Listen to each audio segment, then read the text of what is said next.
Un corps retrouvé sous une lumière vacillante? Est-ce un accident ou quelque chose de bien plus sinistre? Bienvenue dans Mystère de Minuit France, je suis votre hôte Gustave. On allume les commentaires, d'où venez-vous? La lecture de vos réponses me fait toujours sourire. Plongeons dans l'aventure. C'est sur une péninsule balayée par les vents, s'avançant dans la Manche, que l'histoire a commencé, une étendue isolée de la côte du Devon où la mer s'agrippait avidement aux rochers et où le vent murmurait des secrets à travers les hautes herbes. Au sommet de la falaise se dressait le phare de Crooked, dont la silhouette tordue témoignait à la fois de l'érosion naturelle et du lent vandalisme du temps. Les habitants disaient qu'il était penché depuis la tempête de 1899, mais qu'il fonctionnait toujours, sa lanterne oscillant comme un pendule avertissant les navires en mer. La nuit en question était sans orage, mais sombre. Les étoiles scintillaient froidement au-dessus de nos têtes, et les vagues étaient douces, clapotant plus qu'elles ne s'écrasaient sur le rivage déchiqueté. Pourtant, dans le village de Barcombolow, un cri perça le silence côtier à 11h10 précise. Il provenait du phare.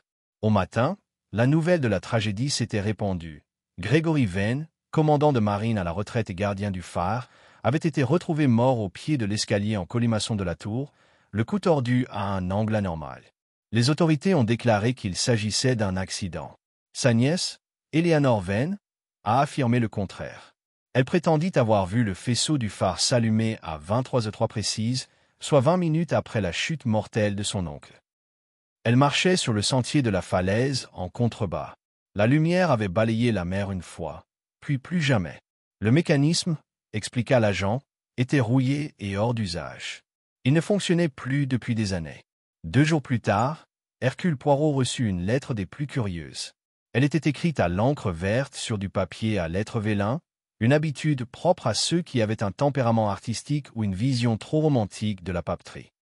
La signature au bas de la lettre était familière. Mademoiselle Eleanor Venn, Poirot murmura à voix haute, pliant la lettre avec une lente précision. Une femme qui croit que son oncle a été assassiné et qui craint que si elle confie ses soupçons à la police, elle se moque d'elle. Poirot leva les yeux de la table du petit-déjeuner dans son appartement londonien. Hastings, en train de beurrer une tranche de pain grillé, le regarda avec curiosité. Une autre lettre d'une jeune femme en détresse. Poirot, j'ose dire que vous devenez une sorte de confesseur pour les femmes de l'Empire. Poirot esquissa un doux sourire, mais ses yeux gris restèrent plissés, pensifs. Mon ami, ceci n'est pas un simple appel au sentiment. Cette jeune femme nous présente une énigme. Une lumière qui brille d'une lampe cassée, après la mort de son gardien. Une lumière qui ne devrait pas briller du tout. Et, voilà. Un corps retrouvé sous un escalier, sans aucune trace de lutte, sans aucune trace de chute, et pourtant, le cou brisé. Dis-moi, Hastings, ne trouves-tu pas cela très intéressant? Eh bien, c'est étrange, je te l'accorde. Mais le phare est à des kilomètres. Tu ne penses pas à aller jusqu'au devant sur un coup de tête? Poirot s'essuya les coins de la bouche avec sa serviette et se leva, déjà impeccablement vêtu de gris tourterelle. Pas de caprice, Hastings. Une convocation. Un rayon de lumière appelant Hercule Poirot, non pas par-delà la mer, mais dans les ténèbres d'un crime des plus subtils. Fais ta valise, mon ami. Nous partons pour Barcombolow. Sur ce, Poirot se tourna vers la fenêtre. Dehors, le soleil matinal scintillait sur les toits de Londres. Mais dans son esprit, le faisceau tordu de ce phare solitaire brillait à nouveau. Le trajet jusqu'à Barcombolow fut marqué par un étrange silence. Tandis que la voiture serpentait dans les ruelles étroites du Devon, d'épaisse et se pressait, et le ciel gris était bas, comme alourdi par le poids de secrets qu'il n'avait aucune intention de partager.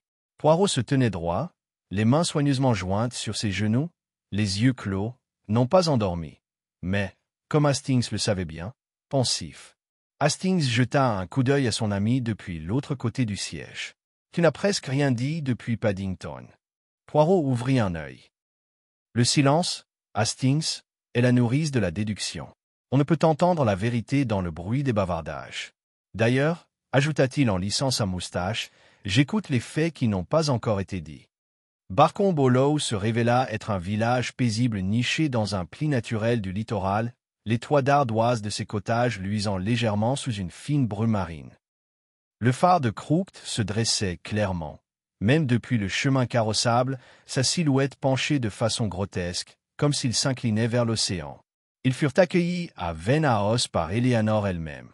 C'était une grande jeune femme mince, aux pommettes saillantes, aux chignons serrés et à l'air de défi discret. Elle ne portait pas de voile de deuil, mais son expression était résolue, son regard perçant. « Monsieur Poirot, capitaine Hastings, merci d'être venu. » Poirot s'inclina. « Mademoiselle Venn, vous m'avez écrit au sujet d'une lumière qui n'aurait pas dû briller, et d'une mort qui porte le costume d'un accident, mais pas l'âme. Je suis venu pour savoir ce que vos yeux ont vu et ce que votre cœur craint. » Elle leur fit un sourire triste et leur fit signe d'entrer. « Vous trouverez la maison dans un état étrange. Personne ne me croit, pas même le gendarme. Il pense que j'ai imaginé la lumière. Mais je sais ce que j'ai vu. » Oncle Grégory était terrifié par ce mécanisme. Il disait qu'il était maudit. En entrant, une odeur de moisi, de sel et de vieux vernis imprégnait les murs. Le salon était simple, tapissé de souvenirs navals, des photographies encadrées de navires, un baromètre patiné par le temps et un portrait à l'huile du commandant Grégory Venn lui-même, un homme à la mâchoire carrée et au regard provocateur. « Il y a 4 personnes ici, » dit Eleanor en versant du thé d'une main experte. Elles ont toutes eu accès au phare ce soir-là, et aucune d'elles n'est vraiment celle qu'elle prétend être. Poirot inclina légèrement la tête, comme un prêtre qui entend une confession. « Mon cousin, Édouard Venn, le seul parent de l'oncle Grégory, à part moi. C'est l'héritier, bien sûr. Il a vécu avec nous ces 6 derniers mois après la faillite de son entreprise à Londres. Et puis il y a le docteur Marc Orville, le médecin du village. Il était très proche de l'oncle. Trop proche, à mon avis. » J'ai entendu des éclats de voix entre eux plus d'une fois. Poirot sirotait son thé pensivement. Eleanor continua. « Mademoiselle Phoebe Danner, la gouvernante. Elle est avec nous depuis mon enfance. Elle est étrange, toujours à l'affût, toujours à l'écoute. Et puis, il y a Lionel Grave.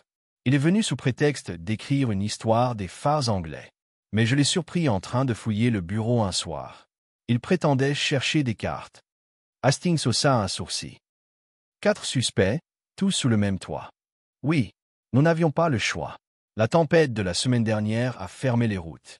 Tout le monde est resté ici jusqu'à l'arrivée du coroner qui a conclu à un accident. Puis ils ont traîné, chacun pour ses raisons. Le regard de Poirot resta fixé sur Éléonore. « Et vous, mademoiselle, que craignez-vous »« Je crains, » dit-elle en posant la tasse de thé avec un tremblement qu'elle réprima rapidement, « que mon oncle n'ait été assassiné pour quelque chose d'enfoui ici, ou peut-être pour quelque chose qu'il a refusé de révéler. » Poirot se leva. « Alors parlons à vos invités, un par un. Nous devons entrer dans le théâtre de l'esprit, là où les acteurs portent des masques et espèrent qu'ils glisseront. » Édouard Venn fut le premier. Un homme mince, aux cheveux blonds, d'une trentaine d'années, vêtu d'une cravate bien trop à la mode pour le cadre.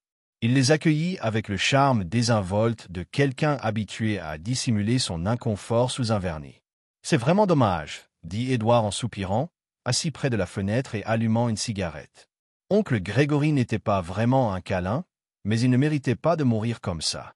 Le pauvre diable a trébuché, je suppose.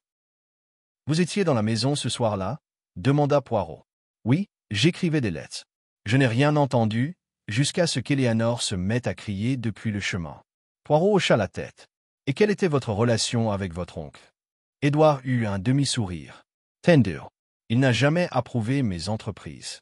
Il disait que j'étais un dilettante à la main douce et assoiffé de dettes. Et pourtant, il m'a quand même gardé dans son testament. Touchant, n'est-ce pas ?» Poirot ne lui rendit pas son sourire.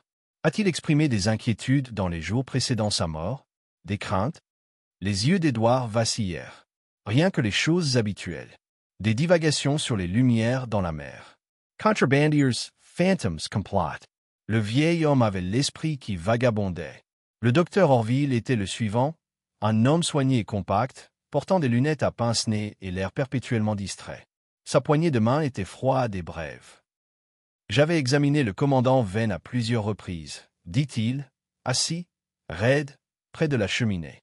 Il était en assez bonne santé, même s'il était mentalement un peu surexcité. La guerre a cet effet sur les hommes. « Est-ce qu'il vous faisait confiance » demanda Poirot. « Je crois. Il s'est confié à moi ?» Oui. Mais ces derniers temps, il avait pris l'habitude de fermer son bureau à clé et de marmonner des choses comme « main cachée ». Je lui ai suggéré de se reposer. Il a refusé. Poirot se tapota le menton. Et le phare? Orville ajusta ses lunettes. Un symbole. Le commandant y voyait son dernier poste. Je l'avais averti de ne pas monter ces escaliers seul. C'était glissant et rouillé. Poirot hocha légèrement la tête. Tu étais dans la maison cette nuit-là? J'étais couché tôt. Je dors au-dessus du bureau. Je n'ai rien entendu jusqu'à l'arrivée du gendarme. La troisième interview fut celle de Phoebe Dane. Une femme d'âge indéterminé, les mains constamment tordant le bord de son tablier. Son regard, larmoyant et perçant, croisait rarement celui de Poirot. Je l'ai vu au dîner, dit-elle rapidement. Il était silencieux. Il disait qu'il avait des affaires à faire à la tour. Il ne m'a pas laissé le suivre. « Et tu as obéi » demanda doucement Poirot. Elle hésita. J'ai fait comme d'habitude. C'était un homme dur. Pas cruel, mais discret. Poirot l'observa un instant de plus. Tu n'appréciais pas les invités de la maison? Ses yeux se sont levés brusquement. Les invités n'ont rien à faire ici. Cette maison n'est pas faite pour être pleine d'étrangers. La dernière rencontre eut lieu avec Lionel Grave. Un homme à l'allure érudite, vêtu d'un manteau de tweed usé, des lunettes sur un nez pointu. Il répondit aux questions de Poirot avec un détachement froid. Oui, j'écris sur les phares. Le phare de Crooked est l'une des plus anciennes structures actives de ce type. J'ai eu la permission de Grégory de l'étudier. Vous avez été surpris en train de fouiller le bureau? A souligné Hastings. Grave haussa les épaules. J'avais perdu une carte. Et Eleanor a exagéré. Il était tard. J'ai été négligent. Poirot hocha la tête. Le commandant Vane a-t-il déjà évoqué le danger? Ou la peur? Grave fronça les sourcils. Il était obsédé par la lumière. Il disait avoir vu un signal de navire. Franchement, je le croyais faux. Poirot ne fit aucun commentaire. Une fois toutes les interviews terminées, il retourna au salon. Il resta silencieux une minute entière avant de prendre la parole. Hastings, il y a trop de vérité dans cette maison. Chacune soigneusement disposée, comme des tableaux sur un mur, et pourtant l'une d'elles est légèrement de travers. Hastings franca less sourcils. Tu parles de la lumière? Poirot se tourna vers la fenêtre. Dehors, la mer était devenue ardoise. Le phare tordu se dressait tel une dent noire sur la falaise. Non, mon ami, pas la lumière. Le silence. Il manque quelque chose en ce lieu. Un son, une voix, une contradiction inexprimée. Et c'est là, dans cette absence, que nous trouverons notre meurtrier. La voix de Poirot se réduisit à un murmure. Et quand nous le ferons, je pense que le faisceau brillera à nouveau. Ce soir-là, le brouillard marin s'épaissit, tirant un rideau fantomatique sur les fenêtres de Venaos. La marée murmurait contre les rochers en contrebas, tel le sifflement d'un serpent invisible. Poirot se tenait devant l'âtre, les mains légèrement jointes derrière le dos, regardant les flammes s'élever. Hastings, assis à proximité, un bloc-notes à la main, leva les yeux, l'air impatient. « Qu'en penses-tu, Poirot?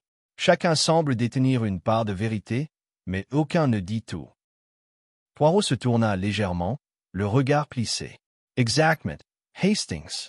Chaque témoin nous a dit ce qu'il voulait nous faire croire, pas ce qu'il savait. » Il tapota pensivement ses doigts. « Observez, mon ami. Le docteur Orville parle en homme détaché, et pourtant sa voix tremblait en évoquant les dernières semaines du commandant. Mademoiselle Dane, la gouvernante, obéissait au commandant, c'est ce qu'elle prétend, mais elle a eu l'occasion de voir et d'entendre bien plus qu'elle ne l'admet. Lionel Grave, ah, voilà un homme qui feint l'indifférence. Mais un homme qui s'introduit dans un bureau fermé à clé n'est pas aussi dépassionné qu'il le prétend. Édouard? Demanda Hastings. Les lèvres de Poirot se pincèrent. Édouard Vane a l'air d'un homme résigné à la fortune, mais il déteste son oncle. C'était clair dans son regard. Un léger coulé interrompit. Eleanor entra, le visage pâle dans la pénombre. Je pense que tu devrais voir quelque chose, dit-elle d'une voix chuchotée. Elle les conduisit au vieux bureau. La pièce était fermée depuis la mort du commandant. Eleanor sortit une clé en laiton et hésita un instant avant de déverrouiller la porte. À l'intérieur, l'air était chargé de fumée de pipes rances et de sel. Des cartes couvraient un mur, et le bureau était encombré d'instruments de navigation, de journaux de bord et d'un lourd chronomètre naval. Au centre du bureau se trouvait une enveloppe déchirée et une feuille de papier, couverte de l'écriture nette et anguleuse du commandant Venn. Je l'ai trouvé cet après-midi, coincé derrière le placard, dit Eleanor. Je cherchais de vieux registres d'entretien du phare. Poirot se pencha sur le mot et le parcourut en silence. Puis il lut à voix haute, « Si le faisceau brille ce soir, cela signifiera le retour. Je crains d'être le seul à m'en souvenir. Ou peut-être le seul à vouloir voir. La lumière était censée avertir les navires, mais maintenant elle m'avertit. Le passé n'est pas enfoui, il nous signale à travers le brouillard. » Poirot reposa doucement la page. Un message écrit dans la peur, mais pas de mort. Plutôt de souvenir. La voix d'Eleanor tremblait. Qui voulait-il dire par « Voilà, mademoiselle », dit doucement Poirot, « ce que nous devons découvrir. » Plus tard dans la nuit, alors que la maison s'installait dans un silence gêné, Poirot demanda à visiter le phare lui-même. Hastings protesta doucement, mais le détective insista. Ainsi, guidés par Eleanor à travers le sentier obscur, ils s'approchèrent de la tour penchée. Le phare de Crooked se dressait au-dessus d'eux, sa structure squelettique craquant faiblement sous le vent. La porte à sa base était fortement rouillée, mais la serrure avait été récemment huilée. À l'intérieur, l'étroit escalier en colimaçon montait en virage raide et périlleux. « Attention, ici, » dit Eleanor en relevant sa jupe au-dessus de la première marche. C'est là qu'il a été trouvé. Poirot s'accroupit et examina la marche de fer. Pas de sang, pas de traces d'impact, pas de rampe cassée. Curieux, n'est-ce pas? Pour qu'un homme tombe et meure, il devrait y avoir des traces de lutte. Mais ici, seulement une absence. Ils grimpèrent lentement, l'air se rafraîchissant à chaque pas. Au sommet, la salle des lanternes s'ouvrit en grand des vitres striées de sel, une épaisse couche de poussière recouvrait le sol. Le mécanisme d'éclairage était ancien, à moitié démonté, les engrenages dormants. Un chiffon graisseux et plusieurs outils se trouvaient à proximité. Le rapport officiel disait que la lampe ne fonctionnait plus depuis des années, murmura Eleanor. Mais il s'y remettait. Il disait que c'était plus que de simples réparations. Il appelait ça un signal pour les coupables. Poirot resta silencieux, puis fit un geste vers la rambarde extérieure. Hastings. D'ici, si le faisceau avait brillé à 11h03, il aurait balayé la mer et le chemin en contrebas. Tu dis, Eleanor, que tu as vu la lumière à ce moment-là. Je l'ai fait. Un tour complet. Je m'en souviens clairement, il a attrapé les rochers juste avant la tombée de la nuit. Les yeux de Poirot brillèrent. Alors quelqu'un était là, après la mort du commandant Venn. Quelqu'un qui a allumé la lumière pour envoyer, ou répondre, à un signal. En descendant, Poirot s'attarda au milieu de l'escalier, tâtant délicatement la rampe. Elle tenait bon. Il se pencha de nouveau, cette fois en sortant une petite loupe. Sous le bord de fer de la 4e marche, quelque chose brillait faiblement. « Ah, chat !» murmura-t-il. Il a extrait un objet fin de la crevasse. Un morceau de fil de pêche transparent, noué en boucle. « Intéressant », dit Poirot en le brandissant. Trop fin pour être vu dans la pénombre. Assez solide pour attraper une botte. Et regardez, toujours ancré. Hastings plissa les yeux. Une ligne de voyage. Poirot hocha la tête. Placé délibérément. Notre victime n'a pas trébuché. On l'a fait tomber. De retour dans le salon, Poirot se tenait à nouveau devant la cheminée, la preuve à la main. Le phare, dit-il lentement, n'était pas seulement un vestige du commandant Venn. C'était son dernier poste. La tour de guet d'un soldat. Et comme tout bon veilleur, il en a vu plus que ce qu'il était censé voir. Eleanor parla depuis son siège, les yeux écarquillés. Puis il s'est tu. À cause de ce qu'il a vu? Poirot inclina la tête. Ou pour ce qu'il savait qui pourrait revenir. Il se tourna vers Hastings. Il y a quelque chose dans cette maison, Hastings. Quelque chose d'ancré dans son passé. Et maintenant, voilà, la ligne sous la marche. Elle nous dit ce que le corps n'a pas dit. La chute était une mise en scène. Mais il y a encore plus que nous ne voyons pas. Demain, je souhaite parler à nouveau à M. Grave. Et ensuite, examiner le bureau plus en détail. Hastings haussa les sourcils. Vous soupçonnez Grave. Je les soupçonne tous, Hastings. Car chacun m'a dit ce qu'il souhaitait que j'entende. Mais l'un d'eux, un seul, connaît le faisceau, la ligne et le secret que le commandant Venn a gardé pendant sa mort. Les yeux de Poirot brillaient d'un feu qui ne venait pas du foyer, mais du plus profond de lui-même. Et maintenant, le jeu commence sérieusement. Le lendemain matin, gris et sans vent, Un silence pesant régnait sur Barcombe Hollow, comme si la terre elle-même s'était arrêtée pour écouter. Poirot se leva tôt, impeccable comme toujours dans sa cravate. De bleu pâle et son gilet à rayures. Hastings le trouva déjà assis à son bureau, parcourant attentivement les papiers du commandant. La maison est trop immobile, dit Poirot sans lever les yeux. Un silence qui masque le mouvement. Quelqu'un ici attend, Hastings. Il attend que quelque chose se produise, ou que quelqu'un commette une erreur. Hastings traversa la pièce et parcourut le papier. Quelque chose d'intéressant. Plein de choses. Dit Poirot en tapotant légèrement une gerbe. Les journaux d'entretien du phare, sauf qu'ils s'arrêtent il y a exactement 3 semaines. Et ici, des lettres d'un notaire de Plymouth, non signées mais clairement lues et conservées. Il semble que le commandant Vane ait été consulté sur une question d'héritage. Une révision du testament devait être effectuée. Mais aucune nouvelle copie n'a été retrouvée. Il plia soigneusement les lettres. Quelqu'un tenait absolument à ce que ce document ne soit jamais révélé. Hastings se redressa. Edward, c'est possible, mais il est trop sûr de lui. Le genre d'homme qui espère hériter par droit de naissance, et non par meurtre. Après un petit déjeuner léger, ils trouvèrent Lionel grave dans le jardin derrière la maison, debout près du cadran solaire patiné, un carnet à la main. Il leva les yeux avec une légère irritation à leur approche. « Je ne vois pas ce que je peux vous dire de plus, Monsieur Poirot, dit-il en fermant le carnet. Je vous ai expliqué ma présence ici. En effet, répondit Poirot d'un ton aimable. Vous êtes un expert en phare. Pourtant, hier soir, j'ai examiné la salle des balises. Vous disiez que le mécanisme ne fonctionnait plus depuis longtemps. Pourtant, j'ai trouvé des traces d'outils récentes, un câblage à moitié terminé et un chiffon taché d'huile fraîche. Grave pinça les lèvres. Je ne savais pas qu'il avait été restauré à ce point. Mais monsieur, dit doucement Poirot, vous prétendiez avoir la permission de l'étudier. Vous sauriez sûrement si la machine avait été touchée? Grave détourna le regard vers la haie. Vane était secret. Peut-être a-t-il fait des réparations sans me prévenir. Poirot lui lança un long regard froid. Tu as aussi dit qu'il craignait un retour de quelque chose. Tu as dit que c'était de la folie. Et s'il avait raison? Graves S.E. Il avait servi à Malte, dans la Baltique, en Afrique de l'Ouest. Il avait vu des choses qui vieillissent. Il avait des ennemis en tête. Le sourire de Poirot ne faiblissait pas, mais pas seulement dans sa tête, je crois. Sur ce, il se retourna vers la maison, Hastings le suivant de près. Tu penses que Grave en sait plus? Il ment mal, murmura Poirot. Et il évite les détails, toujours la marque d'un homme qui craint de révéler un seul fil qui pourrait tout défaire.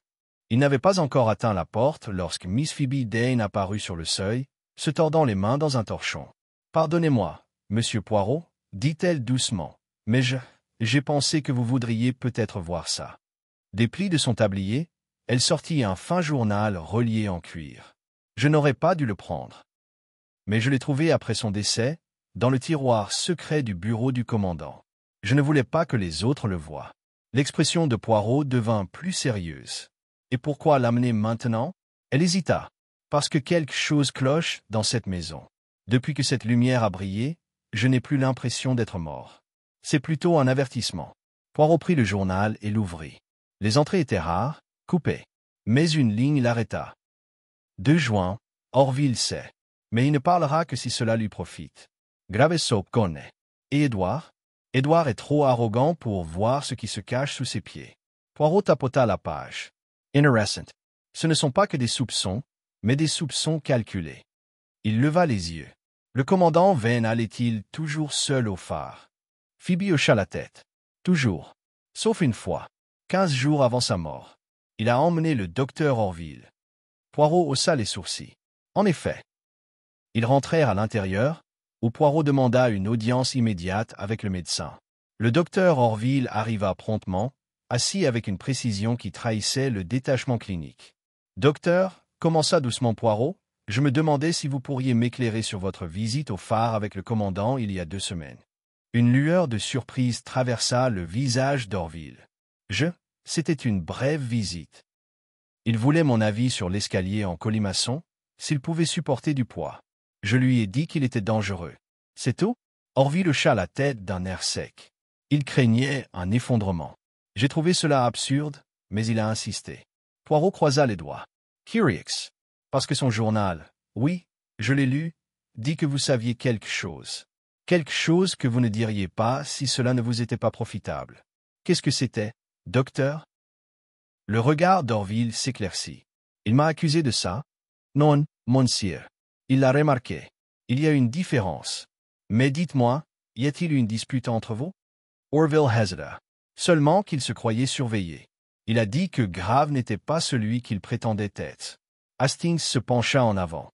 Tu veux dire qu'il pensait que Grave mentait sur son identité? Orville hocha brièvement la tête. Oui, il m'a demandé de le confirmer auprès des archives d'Exeter. Je n'en ai jamais eu l'occasion. Poirot se leva, soudain inanimé. Alors voilà ce qu'il nous reste à faire. Hastings, on va à Exeter. Le voyage fut rapide. Aux archives maritimes, Poirot présenta les notes du commandant Vane et demanda les permis de recherche délivrés à un certain Lionel Grave. Quelques minutes plus tard, un commis présenta une enveloppe. Il n'y avait aucune mention de Lionel Grave. Mais il y avait un homme nommé Henry Collinswood, radié de l'université pour bourse frauduleuse, 10 ans auparavant. Un homme sans qualification pour étudier les phares. Alors qu'il retournait à Barcombe-Hollow, les nuages s'épaississaient et l'humeur de Poirot s'aggravait à un point critique. Inventer un métier est une chose, dit-il, mais s'immiscer dans une maison sous de faux prétextes après avoir posé des questions sur un héritage et s'être faufilé dans le bureau? Non, non, mon ami. Ce n'est pas de la curiosité, c'est de la stratégie. De retour à la maison, Poirot demanda à tous les suspects de se rassembler dans le salon ce soir-là. Personne ne s'y opposa. Il sentait, comme lui, que la partie s'était réduite. Alors qu'ils se dispersaient pour préparer le dîner, Hastings se tourna vers Poirot. « On est tout prêt. Tu vas le dénoncer, n'est-ce pas ?» Poirot hocha légèrement la tête. « Pas encore. Il me manque une dernière pièce. Une clé. » « À quoi ?» Poirot regarda vers la mer, où le phare se profilait faiblement à travers la brume. Vers ce qui se trouve sous leurs pieds, exactement là où Édouard était trop arrogant pour regarder. Et sur ce, il se retourna, ses pas mesurés, son esprit descendant déjà les dernières étapes de la déduction. Ce soir-là, le dîner se déroula dans une civilité peu naturelle, chaque tintement d'argenterie résonnant trop clairement dans la longue salle à manger. Les conversations étaient rares, réduites à des observations sèches sur le temps ou le goût particulier du poisson. Pourtant, sous-jacente, une tension bourdonnait, ténue, tendue, prête à éclater. Chaque convive, semblait-il, se méfiait désormais des autres. Et au-dessus d'eux, Poirot était assis, les mains jointes devant lui, l'air d'une sérénité parfaite. Lorsque le dernier plat fut débarrassé, Poirot se leva. « S'il vous plaît, mes amis, » dit-il d'une voix qui n'était pas une requête, mais un ordre discret. « Je vous invite tous à me rejoindre au salon. Il y a des sujets à discuter, des questions de vérité et d'invention. » Le groupe obéit. Édouard se prélassait près de la cheminée, l'air ennuyé et provocateur. Grave se tenait raide dans un coin, la bouche serrée. Orville s'assit près de la bibliothèque, et Phoebe rôdait juste derrière la porte, son regard passant d'un visage à l'autre. Eleanor restait auprès d'Hastings, silencieuse mais alerte. Poirot se tenait devant l'âtre, le feu projetant de longues ombres sur le sol. Pendant un instant, il resta silencieux. Puis il commença, doucement. Lorsqu'un homme meurt seul dans un phare, on pourrait croire à un accident. Une glissade, peut-être. Ou un faux pas dans un escalier rouillé. C'est ce que pensait le coroner. C'est ce que pensait l'agent de police. Mais pas mademoiselle Éléonore. Et pas Hercule Poirot. Son regard balayait la pièce, aussi vif que du verre. Il y a 3 vérités que nous devons examiner. Premièrement, le commandant Gregory Vane n'est pas tombé, il a été forcé de tomber. Deuxièmement, l'un d'entre nous n'est pas celui qu'il prétend être. Et troisièmement, la lumière, ce faisceau mystérieux qui a brillé une seule fois, n'est pas un détail inquiétant. C'était un signal. Ou peut-être un avertissement. Personne ne parlait. Le feu crépitait. Poirot fit un pas en avant. Commençons par la supercherie la plus flagrante. Monsieur Graves. Grave bougea mais ne parla pas. Vous ne vous appelez pas Lionel Grave, dit Poirot calmement. Vous êtes Henry Collinswood. Un universitaire tombé en disgrace. Il y a 10 ans, vos recherches ont été discréditées. Vous avez disparu jusqu'à aujourd'hui. Sous un nouveau nom, avec une expertise empruntée, vous vous êtes introduit dans cette maison sous prétexte d'étudier les phares. Graves esquissa un mince sourire. Impressionnant, Monsieur Poirot, mais pas vraiment accablant. J'avoue avoir utilisé une fausse identité, mais pas avoir commis de meurtre. En effet, dit Poirot d'un ton froid. Et pourtant, vous avez pénétré dans le bureau. Vous avez fouillé les dossiers du commandant. Pourquoi? Pas pour des documents historiques, je crois, mais pour la lettre de son notaire concernant le Nouveau Testament. Une lueur traversa l'expression d'Édouard. Le regard de Poirot se tourna ensuite vers lui. Vous, Monsieur Édouard, étiez l'unique héritier selon le testament existant. Mais vous saviez que votre situation était précaire. Vos échecs commerciaux, vos dettes. Le commandant Vane avait peu de patience pour votre espèce. Alors, lorsque vous avez découvert qu'il avait l'intention de modifier son testament, vous avez agi. Edward Serraidit. Tu n'as aucune preuve de ça. Non? Alors permettez-moi de vous faire une démonstration. Dites Poirot. Il se tourna vers Eleanor. Plus tôt dans la journée, j'ai revisité le bureau du commandant et j'ai trouvé, avec l'aide de mademoiselle Eleanor, une planche de parquet mal fixée sous le bureau. Elle contenait une petite boîte en bois. À l'intérieur, des fragments déchirés de ce qui était autrefois un Nouveau Testament. Brûlés sur les bords, mais pas entièrement. Le visage d'Édouard s'assombrit. Tu as cassé le plancher? Je les ai examinés, monsieur. Soigneusement. Contrairement à vous, je ne détruis pas ce que je souhaite dissimuler. Edward Esavanka, Furix. Même s'il modifiait le testament, ça ne fait pas de moi un tueur. Non. Acquiesca Poirot. Mais cela donne un mobile. Cependant, votre arrogance vous a trahi. Vous pensiez que seuls les documents comptaient. Vous avez négligé la véritable menace, le commandant Vane lui-même. On peut modifier son testament, non? Le seul moyen de garantir votre héritage était de le destituer complètement. Les poings d'Édouard se serrèrent à ses côtés. Mais Poirot n'en avait pas fini. Vous ne l'avez pas tué avec du poison, ni avec une arme. Non. Vous avez tendu un piège, une boucle de fil de pêche presque invisible, nouée juste au-dessus de la 4e marche. Un homme descendant dans la pénombre ne le verrait jamais. Et s'il tombait, on croirait un accident. Tu n'as aucune preuve que j'ai placé cette ligne. Dites Edward Cheshement. Je n'ai pas besoin de preuve de votre implication, dit Poirot. J'ai la preuve de votre plan. Car vous étiez le seul absent du dîner la veille de la chute. Et vous aviez, dans vos affaires, une bobine de fil de pêche transparent. C'est Éléonore qui l'a trouvée. Édouard se tourna vers elle, les yeux brûlants. Tu as fouillé mes affaires. J'ai regardé, dit-elle doucement, parce que j'ai cessé de te faire confiance. Un silence s'ensuivit. Mais même cela n'est pas toute la vérité, dit doucement Poirot. Le commandant Vane a peut-être péri dans sa chute. Mais le faisceau du phare, cette étrange lumière qui brillait à 23h03, c'est arrivé après. Il regarda de nouveau grave. Monsieur, on vous a vu quitter la maison peu après 10 heures. Vous n'avez dit à personne où vous alliez. Mais Eleanor a vu la lumière. Grave prit une longue inspiration. Il était déjà mort. Je l'ai vu en bas de l'escalier. Je ne suis pas allé l'aider. Je suis monté. Je devais savoir sur quoi il travaillait. J'essayais de déchiffrer ses notes depuis des semaines. La lumière, il disait que ça avait un sens. Alors j'ai activé le rayon. Une seule fois. Pourquoi? Demanda Hastings. Pour tester le mécanisme? Non, répondit Greaves, visiblement secoué. Pour signaler quelque chose. Je ne sais même pas quoi. J'étais attiré. Obsédé. Je pensais que ça répondrait à quelque chose. Mais rien ne s'est passé. Poirot hocha lentement la tête. Et là, monsieur, vous avez peut-être eu de la chance. Le commandant Vane croyait qu'un danger était lié à ce signal. Un navire. Un crime depuis longtemps enfoui. Peut-être cette lumière était-elle un symbole. Peut-être avait-elle une signification plus profonde. Mais pour nous, elle remplissait son objectif final. Elle révélait que quelqu'un avait visité le phare après le décès.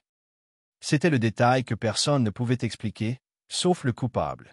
Poirot recula et croisa les mains. Le commandant Vane a été assassiné par son neveu. Son dernier acte, peut-être sans le savoir, a été d'envoyer le signal qui a attiré toute notre attention sur le crime.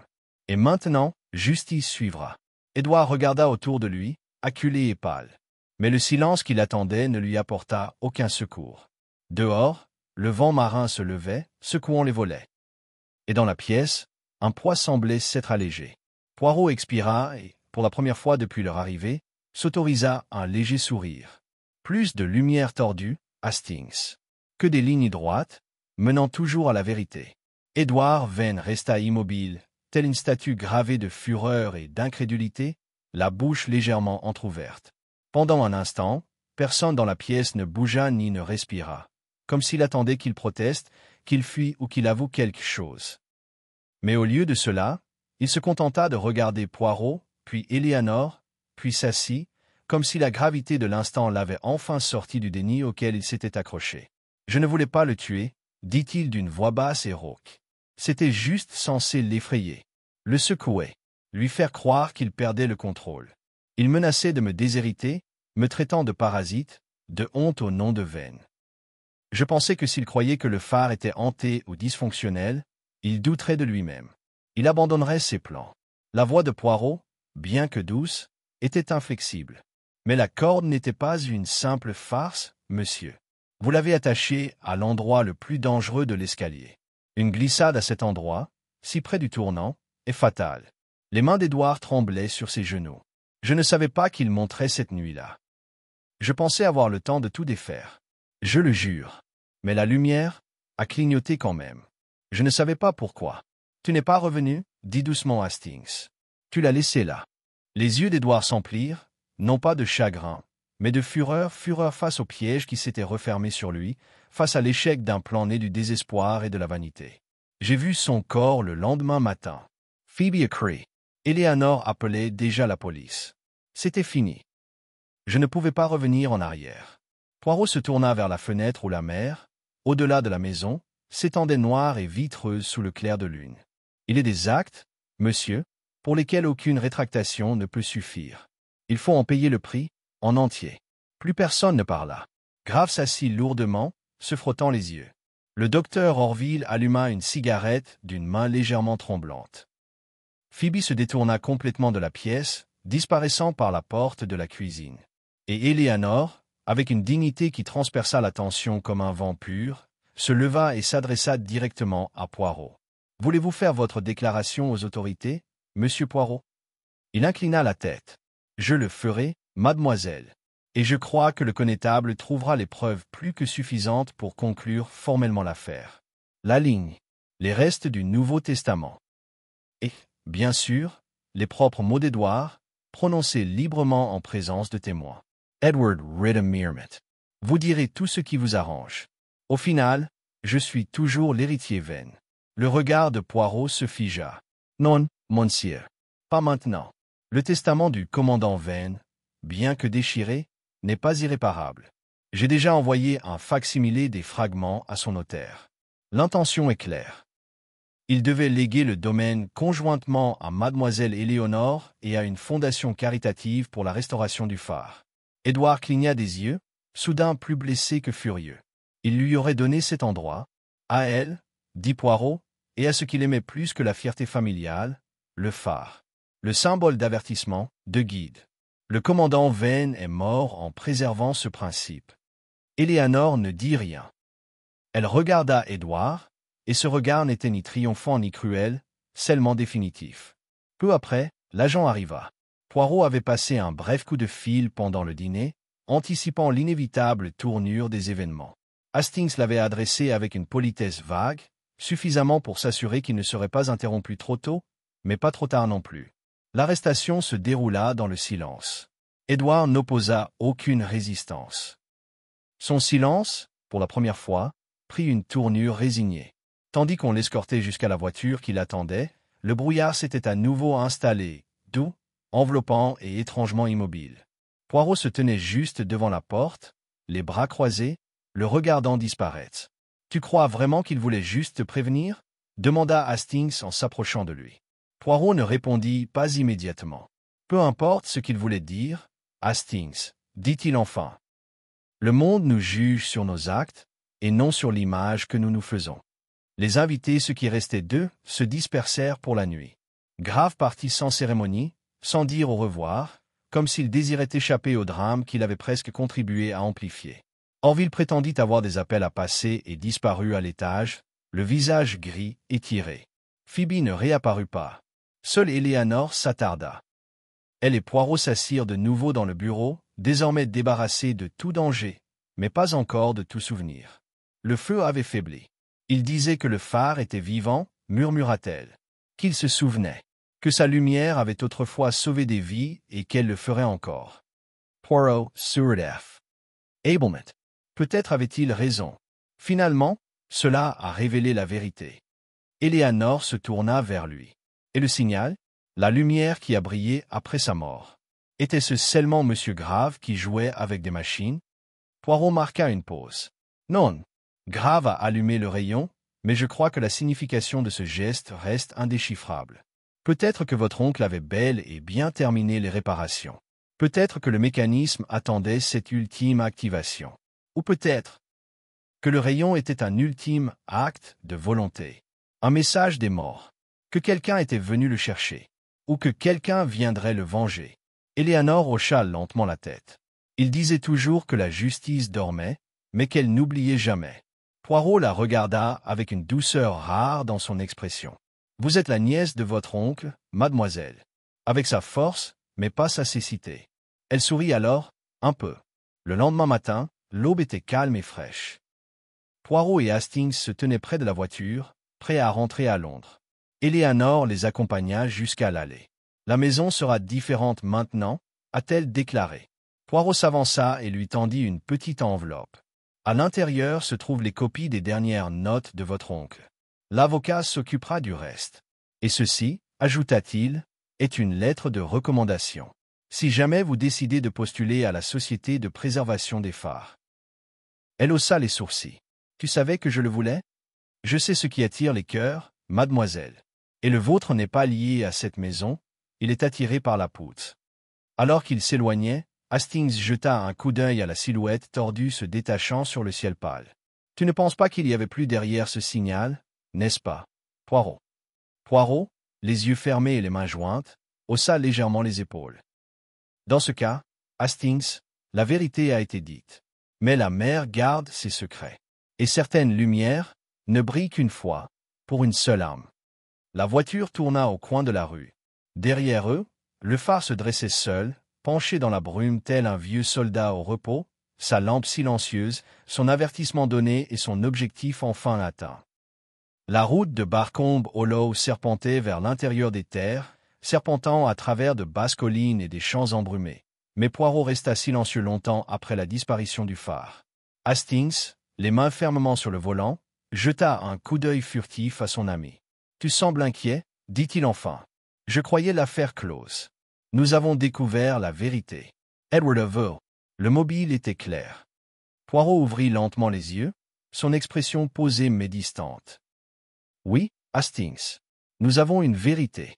Mais je ne suis pas encore convaincu qu'elle soit toute la vérité. » Hastings cligna des yeux. « Tu ne crois pas qu'Édouard a tué son oncle? » « Oh, je crois qu'il a tendu le piège. C'est certain. Mais il y a une faille, une petite, qui traverse les fondations de l'histoire. Quelque chose qui ne colle pas. Quelque chose de dissonant. » Hastings fronça les sourcils. « Quoi, exactement ?» Poirot tourna son regard vers la fenêtre, regardant le paysage défiler. Ce n'est pas une chose, mais l'absence d'une chose. Un silence trop complet. Un calme trop soudain. Tu l'as remarqué aussi, mon ami, mais tu l'as ignoré. L'apôtre demanda prudemment Hastings. Poirot hocha la tête. Oui, le rayon.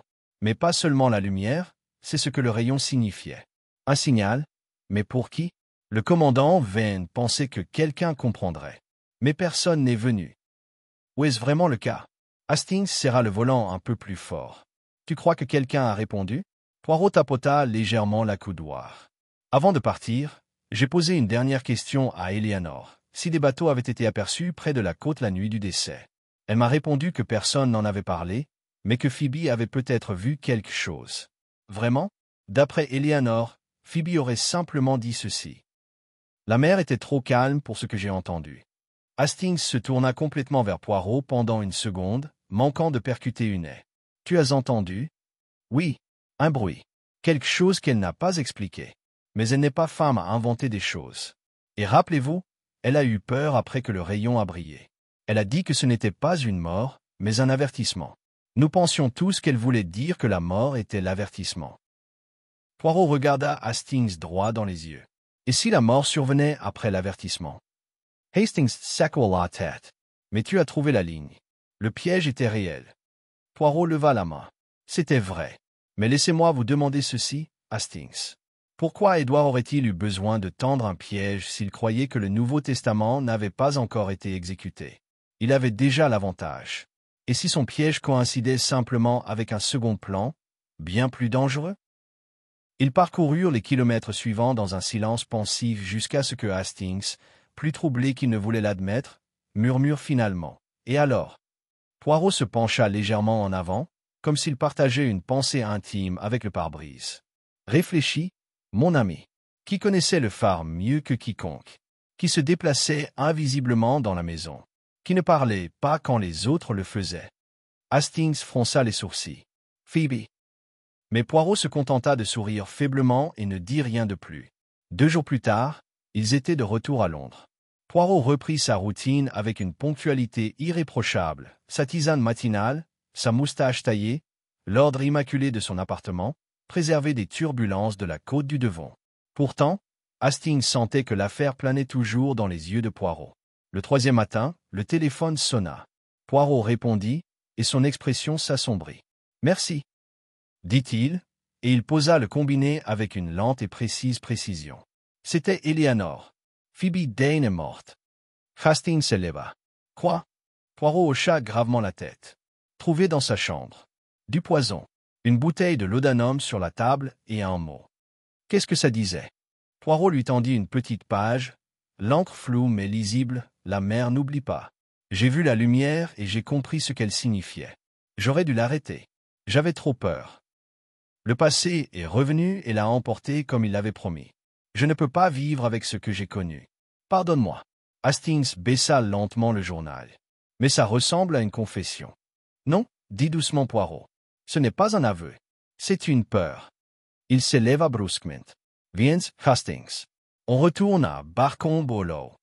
À leur arrivée, Eleanor les attendait dans le jardin, son sang-froid mis à rude épreuve, mais intact. Elle les conduisit à l'intérieur, où la chambre de Phoebe avait déjà été évacuée par le médecin du village. Un silence paisible s'était à nouveau installé dans la maison. Poirot examina attentivement l'espace. Sur la coiffeuse se trouvait la bouteille de laudanum vide et une tasse de thé en porcelaine fêlée. Le message resta à côté. Il n'y avait aucune trace de lutte, ni de tentative de dissimulation. Cela semblait inévitable. Croyez-vous qu'elle était coupable? Demanda finalement Eleanor. Poirot se tourna lentement vers elle. Non, mais elle était pleine de culpabilité. C'était tout autre chose. Je crois qu'elle a vu quelque chose il y a des années et n'en a jamais parlé. Jusqu'à maintenant. Il s'approcha de la fenêtre, les yeux plissés. Il y avait quelque chose dans sa phrase. Le passé est revenu et l'a emporté. Pas quelqu'un. Quelque chose. Eleanor s'approcha de lui. Elle a toujours eu peur du phare. Elle disait qu'il se souvenait de certaines choses. Ça a l'air faux, je sais. Poirot se retourna. Pas faux. Juste poétique. Mais essayons une autre perspective. Il reporta son regard sur le mot, puis sur la tasse de thé vide. Son regard s'aiguisa. Hastings, te souviens-tu de ce que Phoebe a dit lors de notre premier entretien? Elle a dit qu'elle l'avait vu au dîner et qu'il était silencieux. Silence. Elle a utilisé ce mot avec précaution. J'ai supposé qu'il signifiait calme. Mais, et si elle voulait dire silence? Et si, lorsqu'elle le servirait ce soir-là, il ne parlait pas parce qu'il ne le pouvait pas? Hastings cligna des yeux. Tu crois qu'il était déjà empoisonné? Poirot hocha la tête. Cela expliquerait ce silence anormal. Et cela signifierait qu'au moment où il gravissait la tour, il était déjà mourant. Peut-être hébété. Peut-être désorienté. Ce piège n'était que le coup de grâce, et non la cause. La main d'Eleanor vola vers sa bouche. Alors Édouard. Toujours coupable, dit Poirot fermement. Mais pas seul. Quelqu'un d'autre souhaitait hâter la mort de Gregory Vane. Quelqu'un qui craignait ce qu'il avait découvert, ou dont il se souvenait. Et Phoebe, elle le savait, ou le soupçonnait, et ne pouvait plus le supporter. Il se dirigea vers le bureau et ouvrit le tiroir. Tu vois, Hastings, la lumière, le signal, est resté sans réponse. Mais quelqu'un, quelque part, l'a reçu. Le faisceau n'était pas censé nous être visible. Hastings déglutit. Et alors? Poirot leva lentement les yeux. Voilà, mon ami, le prochain mystère. Car si cette histoire a commencé par une chute et s'est terminée par un empoisonnement, elle n'a jamais été uniquement une question de mort. Elle a toujours été une question de secret. Et maintenant, il semble que la mère n'ait pas fini de parler. Eleanor resta silencieuse au début. Elle se contenta de regarder Poirot avec une sorte d'horreur lasse, comme si elle essayait de reconstituer un cauchemar en plein jour. Puis elle murmura, « Tu crois que quelqu'un d'autre l'a tué?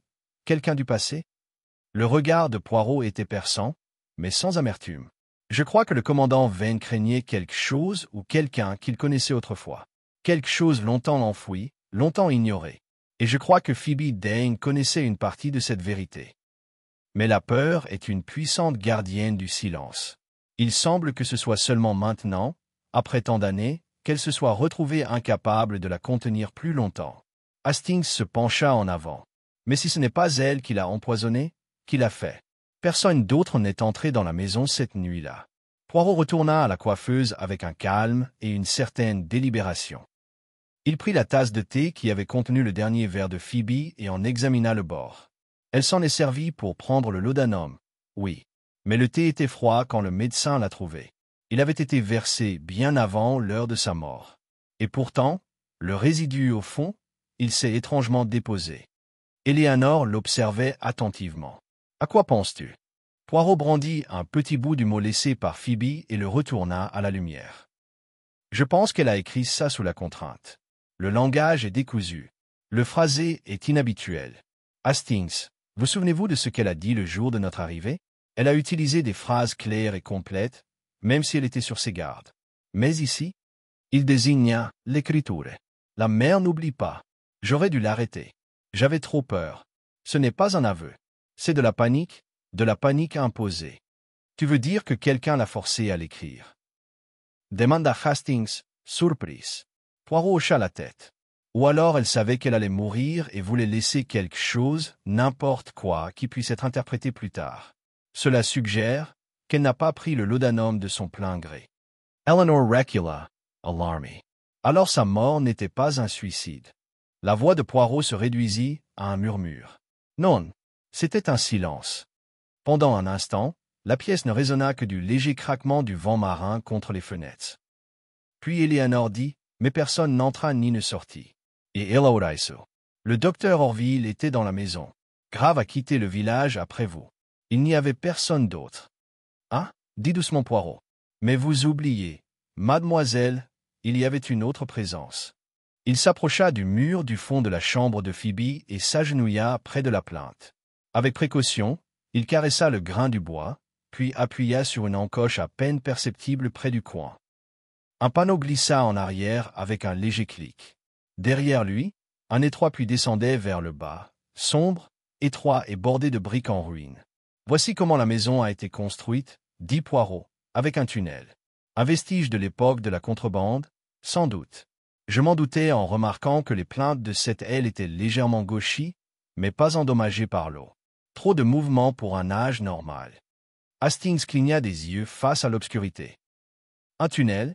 Qui mène où? Au phare, dit simplement Poirot. Il y a des documents dans les archives paroissiales. Le commandant Vane a demandé un permis de scellement pour le tunnel il y a 10 ans. Il a été refusé pour des raisons historiques. Il est resté ainsi. Eleanor fit un pas vers l'ouverture. Quelqu'un aurait donc pu entrer dans la maison, par les falaises. Exactement, répondit Poirot. Phoebe n'a pas été tuée par un membre de cette maison. Elle a été tuée par quelqu'un dont elle craignait le retour. Quelqu'un qui était peut-être déjà revenu. Le signal, dit soudain Hastings, les pièces du puzzle s'assemblant. Il n'a pas été envoyé en mer. Il était destiné à attirer quelqu'un, à l'avertir, ou à l'appeler. Convocation, je crois, dit Poirot. Le commandant Vane a allumé le faisceau comme une sorte de test, pour vérifier si ses craintes étaient fondées. Et quelqu'un l'a vu. Quelqu'un qui avait autrefois opéré dans l'ombre de ce littoral. Quelqu'un qui croyait que Gregory Vane pourrait révéler un secret qu'il ne pouvait pas se permettre de révéler.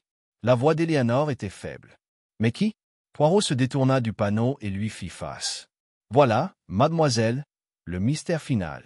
Et je crois que nous devons retourner au phare une dernière fois, avant que la vérité ne disparaisse avec la marée. Le retour par le sentier de la falaise fut silencieux, mais pas immobile. L'air avait changé, plus lourd, chargé du poids d'une histoire non racontée. Le phare se dressait dans la grisaille, sa silhouette non plus étrange, mais délibérée, tel un monument dédié à quelque chose qu'aucun d'eux ne comprenait encore pleinement. Ils atteignirent le pied de la tour. Éléanore déverrouilla la porte rouillée et ils entrèrent ensemble. L'escalier en colimaçon gémit sous leur poids. Au sommet, la salle de la lanterne était restée telle qu'il l'avait laissée, silencieuse, poussiéreuse et à moitié fonctionnelle. Poirot se dirigea immédiatement vers la trappe qui menait à la salle de maintenance située en contrebas. Il l'ouvrit et descendit seul. Plusieurs longues minutes s'écoulèrent. Puis une voix s'éleva. « Hastings, apporte la lampe. » Quand Hastings le rejoignit, Poirot était agenouillé devant un panneau de fer encastré dans le sol, une partie de la jonction électrique du mécanisme de la lanterne. Mais il avait été manipulé. Les vis avaient été tournées récemment. Un petit morceau de parchemin avait été plié sous le circuit imprimé. Poirot le déplia lentement. Il était cassant et jauni, mais l'encre était encore visible. Une liste de 5 noms. En haut, Gregory Venn. En dessous, Eliza Dane, Orville Marchand, H.C. Les dernières initiales sont décolorées et déchirées par les dégâts des eaux. Sous les noms, une phrase griffonnée. Ils ne doivent jamais parler de Barlow Cove. Poirot fronça les sourcils. Barlow Cove, bien sûr. Il se leva vivement, les yeux brillants. Ce n'est pas une question d'héritage. Ce n'est pas une question de famille. C'était du chantage. Ou un pacte. Une culpabilité partagée. Gregory Venn en faisait partie, demanda Hastings. Poirot esquissa un petit sourire amer. Non. Il fut le dernier à garder le silence. Et lorsqu'il craignit que les autres ne parlent, il envoya le signal. Un avertissement ou une menace. Mais quelqu'un prit cela pour un défi. Et puis, 2 morts. Ils remontèrent dans la lumière. Poirot se tourna vers Hastings. La mort de Phoebe Dane ne concernait pas ce qu'elle savait. Elle concernait ce dont elle se souvenait peut-être. Et maintenant, Barlow Cove, ce nom oublié, est devenu la clé de tout. Hastings le regarda, un peu secoué. Alors, ce n'est pas fini. Les yeux de Poirot brillaient d'une certitude féroce. Non, mon ami. Les vagues n'ont pas encore livré le dernier morceau. Et j'ai bien l'intention d'être sur le rivage quand elles le feront. En fin d'après-midi, le ciel s'était à nouveau assombri au-dessus de Barcombe Hollow, les nuages bas et pesants comme des pensées inexprimées.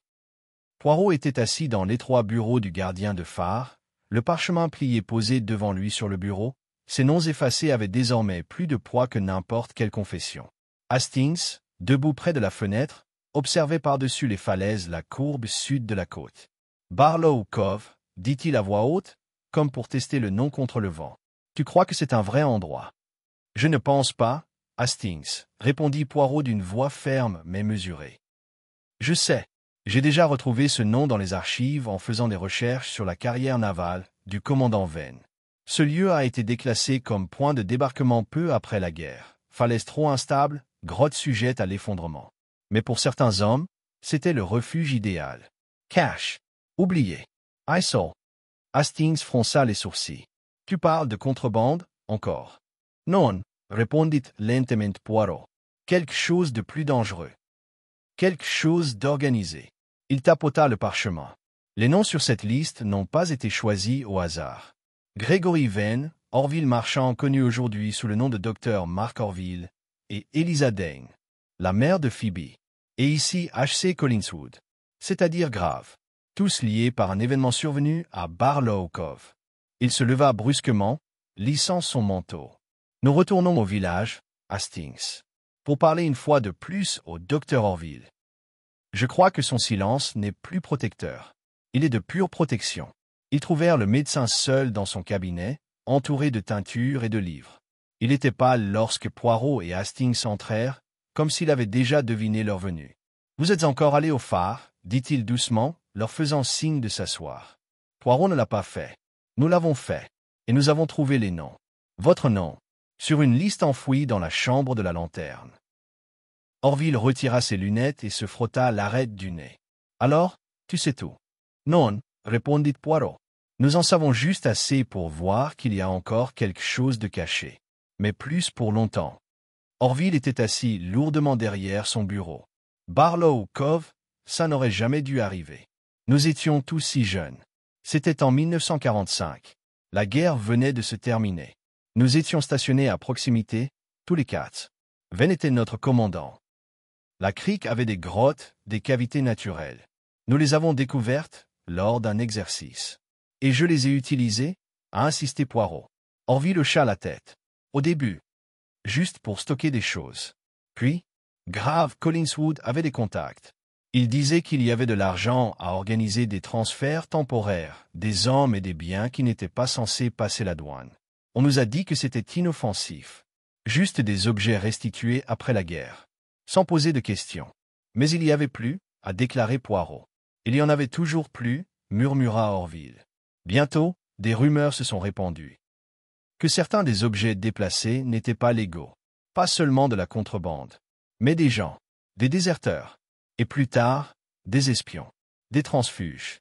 Peut-être même des prisonniers qui n'étaient jamais mentionnés dans les registres. Je ne sais pas. Je ne voulais pas savoir. Venn demanda Hastings. Il a découvert. Il a tout fermé. Il a menacé de dénoncer tout le monde. Il y a eu une confrontation dans la crique. Eliza Dane, la mère de Phoebe, a tenté de jouer les médiateurs. Venn leur a fait jurer de ne plus jamais en parler. Le site a été fermé après qu'un glissement de terrain a fermé le chemin. Et les autres ont obéi, demanda Poirot. Pendant un temps, dit Orville. Mais les secrets pourrissent. Eliza est devenue folle avant de mourir. Collinswood s'est réinventé. Je suis resté silencieux. Mais Venn, il observait. Toujours à l'affût. Il ne nous a jamais pardonné. Poirot s'approcha. Donc, quand il a reconstruit le mécanisme du phare et envoyé le signal, il rappelait le passé. Il menaçait de le révéler. Orville hésita, puis murmura, « Oui. Tu pensais que Grave était revenu à cause de ça. Tu as prévenu Venn d'arrêter. Je l'ai fait. Je lui ai dit qu'il jouait avec le feu. Que Graves viendrait. Au pire, que quelqu'un d'autre répondrait à l'appel. » La voix de Poirot baissa. Et puis quelqu'un a fait taire Phoebe. Orville déglutit. Je ne le savais pas avant ce matin. Je le jure. Je ne l'ai jamais approchée. Mais tu savais qu'elle se souvenait. Et tu avais peur qu'elle parle. Orville baissa la tête. Oui. Poirot se tourna vers la porte. Merci, docteur. Ce sera tout pour le moment. Dehors, le brouillard revenait, s'étendant vers l'intérieur des terres tel un grand linceul. Hastings marcha en silence un moment avant de demander. Le croyez-vous? Surtout, dit Poirot. Il craint la prison, mais il craint encore plus la vérité. Cela donne à ses aveux un air d'authenticité. Mais il y a une chose qu'il n'a pas dite, et qu'il aurait dû dire. Qu'est-ce que c'est? Pourquoi le commandant Venn avait-il attendu toutes ces années pour rallumer le faisceau? Pourquoi maintenant? À moins que quelque chose ne le déclenchait. Ils retournèrent à Venn House juste au moment où Eleanor les rencontra à la porte du jardin. « Il y a quelqu'un ici qui veut vous voir ?» dit-elle. « Il est arrivé il y a une demi-heure. Il dit qu'il est de la direction maritime. » Poirot fronça les sourcils. « Vraiment? Et quel nom donne cet homme? »« Capitaine Louis Frayne. » Poirot s'y figia. « Hastings. Tu te souviens de ce nom? » Hastings fouilla dans sa mémoire. « Oui, oui. C'était dans les registres de navigation de Portsmouth. Associé à Grave, sous l'ancien nom de Collinswood. Frayne était répertorié comme coursier. » Poirot serra las lèvres. Alors, il est temps que le rideau final se lève. À l'intérieur, un homme d'une soixantaine d'années se tenait dans le salon, impeccablement vêtu d'un bleu marine avec des boutons en laiton poli. Il se retourna lorsqu'ils entrèrent, le regard perçant et gris, son sourire bref et indéchiffrable. « Monsieur Poirot, enchanté. J'ai entendu dire que vous posiez des questions sur des sujets anciens. » Poirot lui rendit son regard avec froideur. « Pas vieux, monsieur. Seulement en retard. Vous êtes venu en réponse au signal. » Le sourire de l'homme s'élargit légèrement. « Vraiment? Vous connaissiez Gregory Venn. Vous faisiez partie du réseau. J'ai transporté certaines choses, dit Frayne, sans s'engager. Des hommes comme Venn fermaient les yeux quand cela les arrangeait. Seul Venn ne l'a pas fait, corrigea Poirot. Et maintenant, il est mort. Et Phoebe Dane aussi. L'expression de Frayne ne changea pas. C'est regrettable. Poirot se vinca. Ce que vous êtes venu chercher a disparu, enseveli par la marée. Il ne reste plus que des fantômes à Barlow Cove. Si vous espériez effacer ce qui était gravé dans cette tour, vous arrivez trop tard. Fren inclina légèrement la tête. Alors, je suppose que je suis venu pour rien. Non, dit doucement Poirot. Vous êtes venu pour assurer le silence. Mais le silence, monsieur, n'est plus possible. Je sais. Eleanor Vane le sait. Et très bientôt, les autorités le sauront aussi. Fren fixa Poirot un instant encore, puis hocha légèrement la tête. Tu es un petit homme dangereux. Poirot sourit. Merci. Lorsque Fren partit, Hastings ferma la porte et laissa échapper un soupir. Il aurait tué à nouveau. Poirot hocha la tête. Mais maintenant, il sait que la partie est terminée. Il disparaîtra. Mais son nom, lui, ne disparaîtra pas. Eleanor S. Asset Lentamet. Alors, c'est fini? Poirot regarda par la fenêtre, où le vent avait soulevé le brouillard juste assez pour révéler une fois de plus la mer sombre. Oui, dit-il doucement. Enfin, les morts ont parlé. Et le phare s'est tu, non pas de peur, mais de paix. Le brouillard se leva au matin, chassé vers l'intérieur des terres par une forte brise d'ouest qui laissa les falaises propres et la mer d'un bleu acier étincelant sous le soleil levant. De la fenêtre de Vane House, Poirot observait les vagues se briser sur le rivage déchiqueté. Le phare n'était plus menaçant, mais étrangement noble. Sa forme tortueuse était moins un défaut qu'un fardeau qu'il avait porté tranquillement au fil des ans. Derrière lui, Hastings replia la dernière page de ses notes. Alors voilà. Vane, le dernier du pacte, a été réduit au silence par la peur, d'abord par le piège d'Édouard, puis par quelqu'un de bien plus dangereux. Phoebe Dane s'est souvenue de trop de choses et en a dit trop peu, et elle en a payé le prix. Poirot se détourna de la fenêtre et ajusta lentement ses menottes. Oui, Hastings. Le meurtre du commandant Vane n'était pas un simple crime. C'était la conclusion inévitable d'un mensonge qui avait trop duré. Il se dirigea vers la cheminée, où une petite pile de livres usés par le temps reposait à côté du fauteuil que Vane avait utilisé autrefois. Il en prit un, Compte du commandement côtier, dont le dos était craquelé, les pages annotées d'une main soignée et ordonnée. Je crois, poursuivit Poirot, que Vane ne s'est jamais pardonné. Non pas ce qui s'est passé à Barlow Cove, mais ce qu'il a laissé se produire. Il n'a pas participé au complot, mais il n'a pas agi assez vite pour l'arrêter. Et lorsqu'il l'a finalement fait, il était trop tard. La vérité avait déjà emporté une vie. L'esprit d'Eliza Dane, peut-être même sa vie. Et puis grave Collingswood est revenu fureter, raconta Hastings. Il essayait de découvrir ce que Vane avait peut-être encore caché. Il avait des affaires en suspens. Poirot hocha la tête. En effet. Et quand Vane a allumé le phare, Grave a dû paniquer. Mais ce n'est pas Grave qui a tué Vane. C'est Édouard qui a tendu le piège, maladroit et désespéré. Pourtant, Vane a survécu à la chute. De justesse.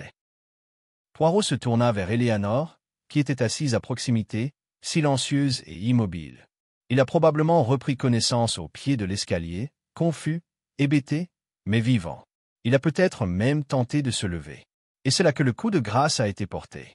Du poison, peut-être administré dans une gourde. Quelque chose de rapide.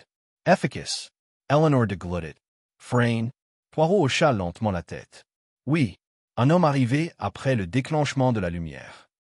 Qui prétend appartenir à l'autorité maritime, mais qui figure sur un ancien manifeste de guerre comme coursier pour Grave. Un homme dont le nom n'apparaît plus officiellement en lien avec cette région depuis la guerre, mais dont la présence aujourd'hui était trop opportune, trop raffinée. Il est venu pour effacer le record, murmura Hastings. Ou pour confirmer son enterrement, corrigea Poirot. Mais il est arrivé trop tard. Vane avait envoyé le signal. Le monde avait déjà commencé à se poser des questions. Et nous étions déjà là. Poirot retourna au centre de la pièce, lent et posé. Et maintenant que nous comprenons l'enchaînement des crimes, nous devons en reconnaître le but. Ils n'ont pas été commis par passion ni même par cupidité. C'étaient des actes de préservation, de peur.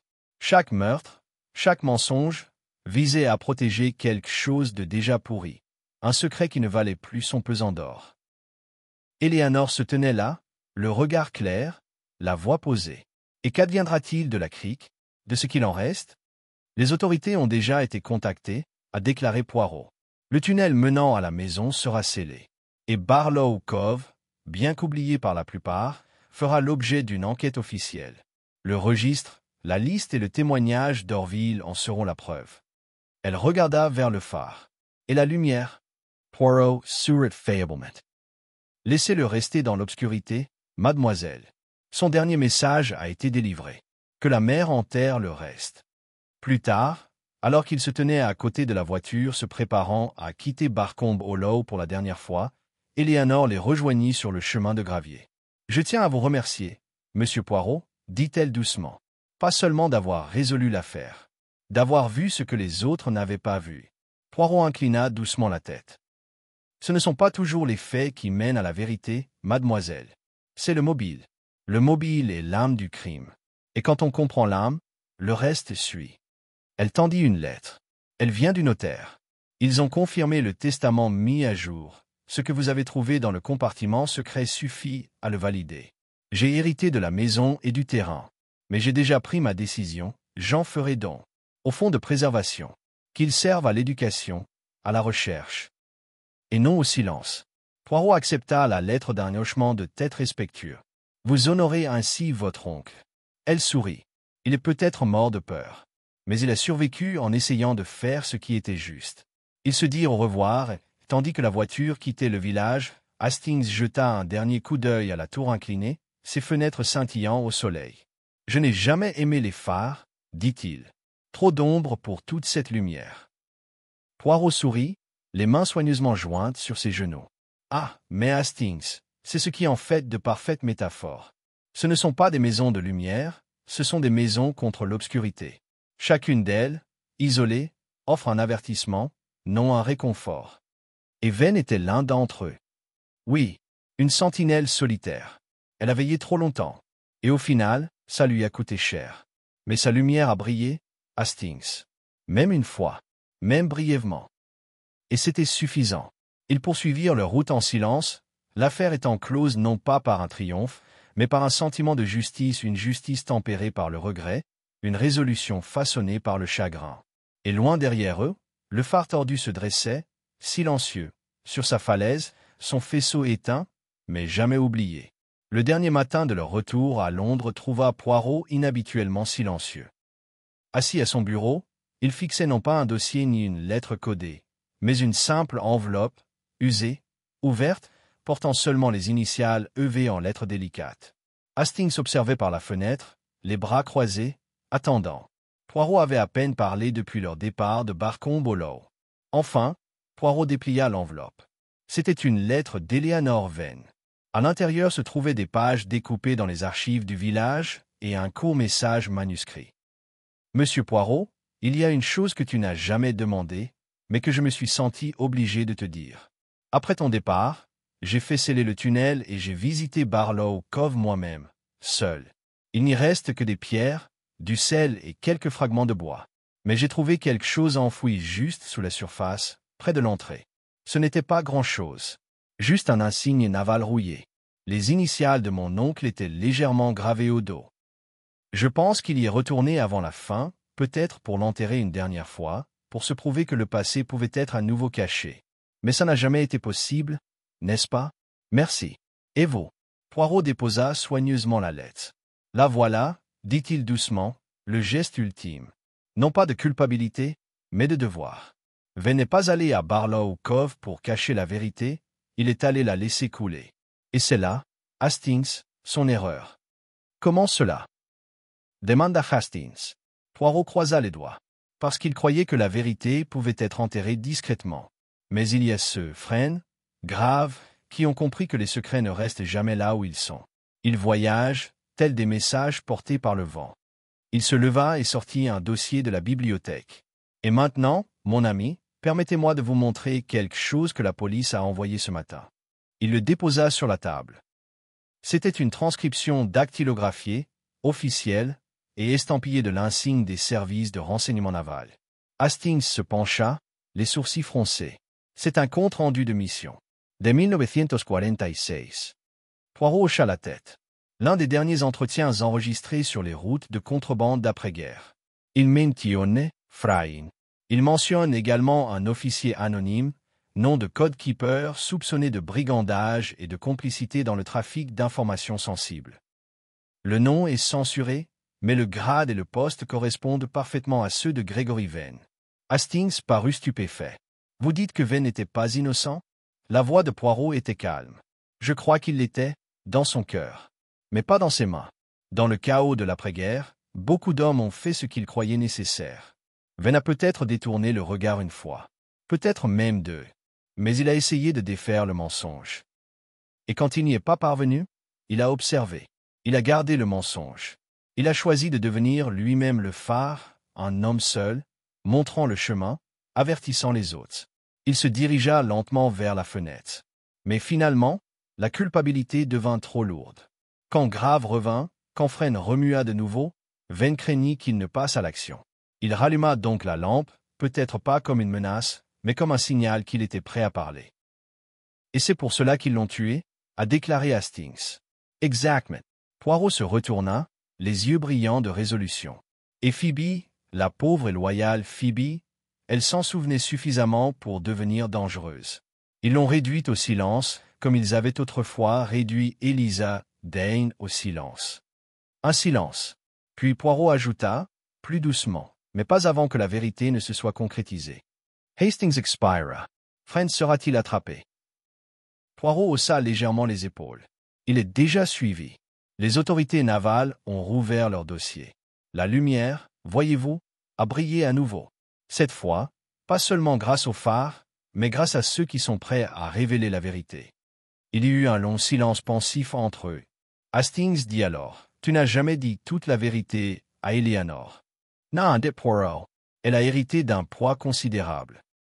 L'héritage d'une famille ne se résume pas à des noms inscrits dans un registre ou à des titres de propriété. Ce sont les décisions prises en silence et les fardeaux portés dans l'ombre. Elle fera désormais quelque chose d'honnête de Venn à os. C'est une justice d'un autre genre. Il retourna au bureau, prit un petit presse-papier en laiton en forme de lanterne et le fit tourner pensivement dans sa main. Quant à nous, Hastings, nous devons nous rappeler que le devoir d'un détective n'est pas d'accuser, mais de comprendre. Et de révéler, le moment venu. Hastings hocha la tête. « Tu es encore frappé, mon vieux ?» Poirot sourit, les yeux pétillants. « Ah, mais non, ce n'est pas moi qui l'ai fait. C'était la vérité, qui, comme la marée, ne peut être retenue éternellement. Même la côte la plus sombre doit un jour voir l'aube. » Il se leva alors, et avec son soin habituel, boutonna son gilet, ajusta sa cravate et attrapa son chapeau. « Maintenant, mon ami, dit-il d'un ton léger, allons faire un tour. Nous avons accompli notre devoir. Les morts reposent. Les secrets ont été révélés. Et le phare, cette noble et tortueuse sentinelle, a mérité son silence. » Alors qu'il sortait dans le matin londonien, le vent était vif et le soleil suffisamment brillant pour percer la brume persistante. Au loin, la mer ne murmurait plus d'avertissement, elle murmurait la paix. Et Hercule Poirot, avec ses petites cellules grises enfin silencieuses, continua son chemin.